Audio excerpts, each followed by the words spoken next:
Le racisme qui est dans la communauté gay, ça va être surtout le fétichisme. J'ai déjà eu, j'adore les bites d'asiatiques. Je sais pas ce que ça veut dire, du coup je lui ai demandé ce que ça voulait dire, et il m'a gentiment expliqué qu'il préférait les petites que les gigantesques. Les asiatiques, ils me kiffent, ils ont tous envie de moi.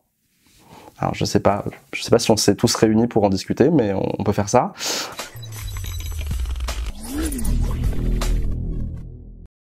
Salut à tous, je m'appelle Maxime et je suis gay et asiatique. Souvent on perçoit l'homme asiatique comme étant plus docile, plus soumis, surtout quand on est un homme gay. On estime généralement qu'on est extrêmement efféminé, très féminin. On nous retire toute virilité sans pouvoir exprimer notre genre comme on le désire. Dans la communauté gay, il y a beaucoup de racisme aussi, majoritairement c'est du racisme qui existe déjà dans la société extérieure, qui vont être, surtout en période de coronavirus, qui vont être des choses sur des critiques sur la culture, sur les comportements, sur la cuisine beaucoup, et en ce moment sur la maladie. Le racisme qui est dans la communauté gay, en tout cas dans la communauté des hommes gays, ça va être surtout le fétichisme. Des gens qui vont te dire que tu es vachement sexy parce que tu es asiatique, qui vont te demander tes origines avant de te demander ton prénom, qui vont calquer sur toi beaucoup de clichés sexuels qui existent à propos des hommes asiatiques. Enfin, ça va être un peu là-dedans. Il y a beaucoup de garçons qui supposent que j'aime telle chose, et qui me demandent pas, en fait. Ce qui, d'un coup, je me sens extrêmement dépossédé, en fait, de ma propre sexualité, de ma propre identité.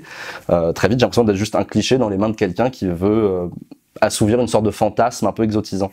C'est toujours extrêmement désagréable de se sentir décortiqué et de voir dans le regard de l'autre que tu n'es qu'un objet et pas seulement, enfin pas un homme avec des envies, des désirs qui sont propres à toi. Je vais vous lire des exemples de petits messages que je reçois.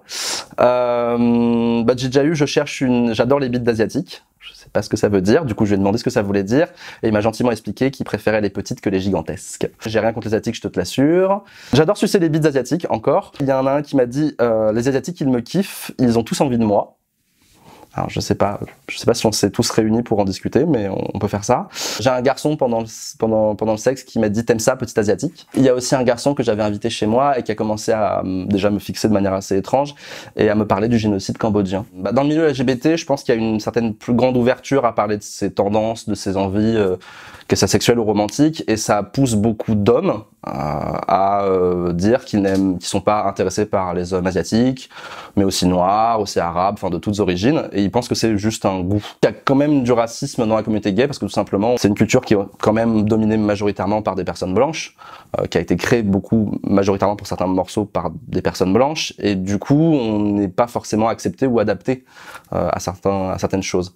Et penser que la communauté LGBT, elle est meilleure que la société, bon, ok, un petit peu, mais généralement, les clichés raciaux, ils vont quand même rentrer dans nos inconscients, dans nos pensées. Je pense que des modèles d'hommes gays qui me ressemblent physiquement, j'en ai pas eu, et j'ai un peu grandissant. C'est vrai que dans la fiction ou en général, il y a très peu de personnages qui sont gays et asiatiques. Être fier d'être asiatique et gay, et fier d'être asiatique dans la communauté gay, je l'ai appris grâce à des personnes de minorités raciales différentes, des personnes connues noires, des personnes connues arabes. Enfin, c'est des hommes qui m'ont permis de m'aiguiller aussi sur comment avoir une masculinité différente dans la communauté gay en étant pas blond. Et ça m'a beaucoup aidé, mais maintenant je pense qu'il faut un stade au-dessus où voilà, il y a vraiment des gens qui me ressemblent à la télé, ça serait bien. Je crois qu'aujourd'hui je peux dire que je suis fier de qui je suis.